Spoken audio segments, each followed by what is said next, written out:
Hi guys. Hi guys, welcome to another session of question and answers where we answer your questions. And today's question comes from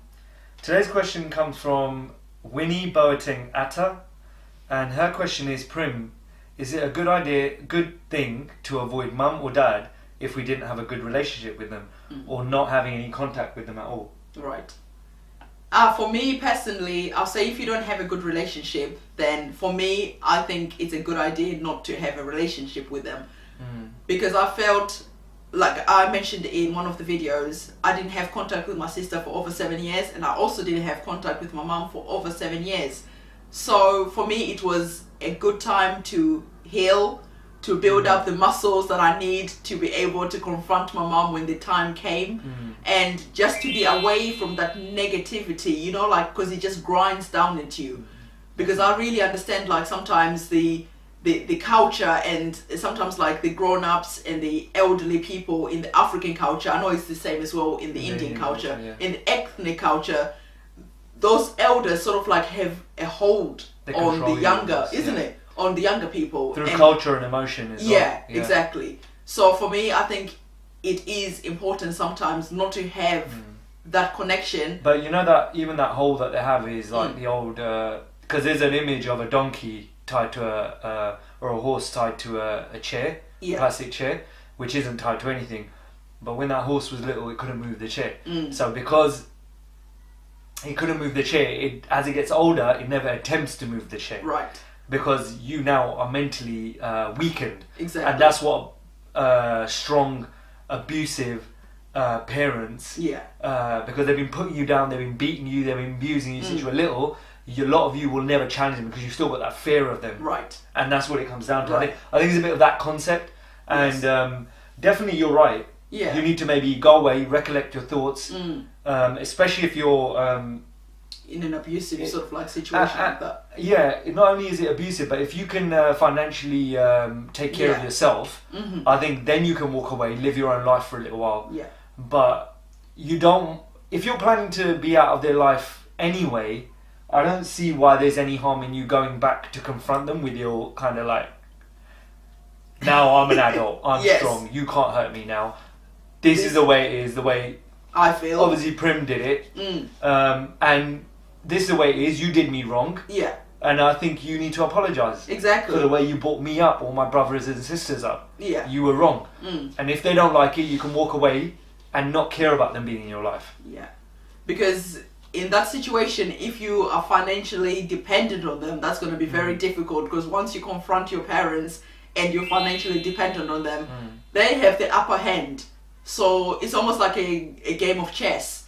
It's almost like making sure that your move that you make is not going to destroy, you know, you or the situation that you're in. Definitely. So... because they can just turn around and say, oh, okay, you don't like it, there's the door. Yeah. Oh, you don't have nothing. Okay. I've got no home now. Shut up. Yeah. And you do what we say, and the abuse continues. Even probably gets worse. And gets worse. Because now you've challenged them.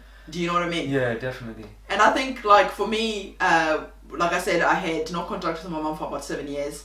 And when I felt strong enough, because for me, confronting her was very important, I had to give little Primrose a voice. It's something that I could not go to my deathbed and not having done, or for my mom to die and not giving me the chance to actually have my say. Peace, yeah. So I told Jazz that, okay, basically when I go to South Africa and see my mom again for the first time since I didn't see her since I was 12, I was going to confront her, and so it's a conversation that we had, isn't it? Yeah. And Jazz was like, are you sure you want to do this? What about if it backfires and you never speak to your mom ever again?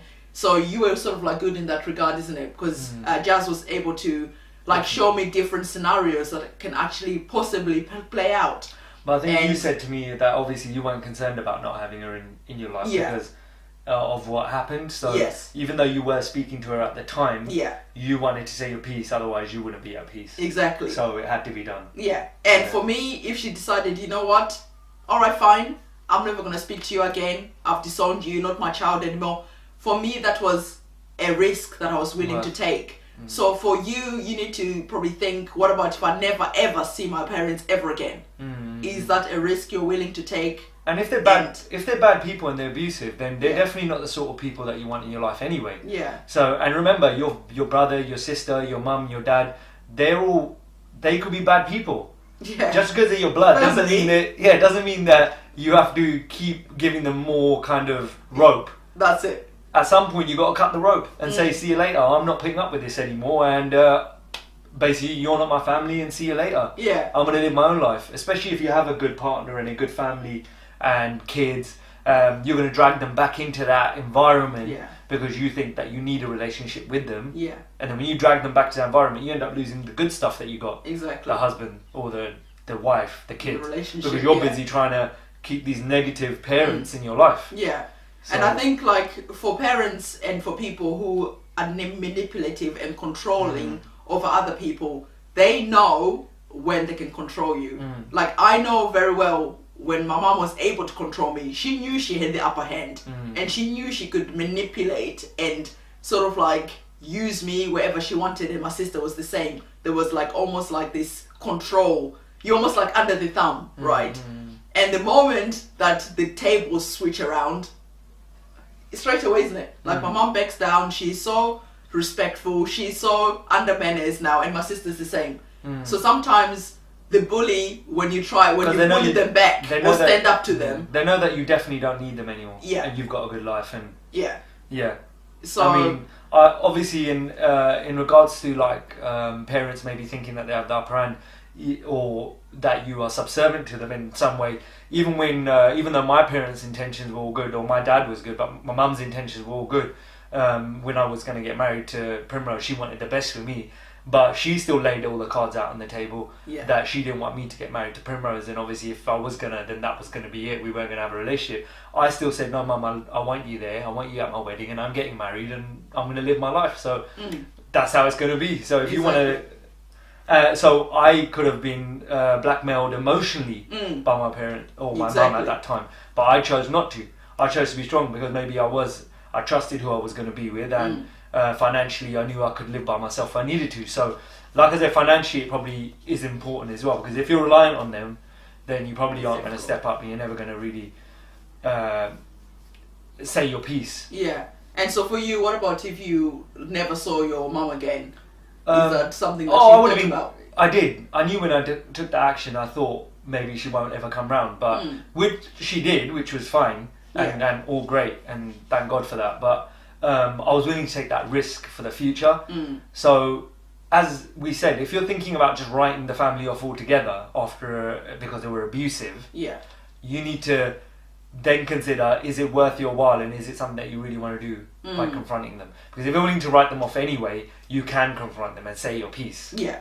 At least you said your piece. Yeah. And whatever happens, you've made your bed, you need to be able to sleep in it. You're independent, you're alone. If you haven't got, you're not going to be in their lives anyway. So if you aren't independent and you have no money, you're going to be still by yourself. So at that point, you might as well either try and make them see reason for what they did, and maybe you might have a relationship with them, because they might actually be feeling it inside that they did wrong. Yeah. But if they don't, then that's good, because that means that you definitely don't want them in your life. Yeah. They're definitely bad people, and you need to stay away from them.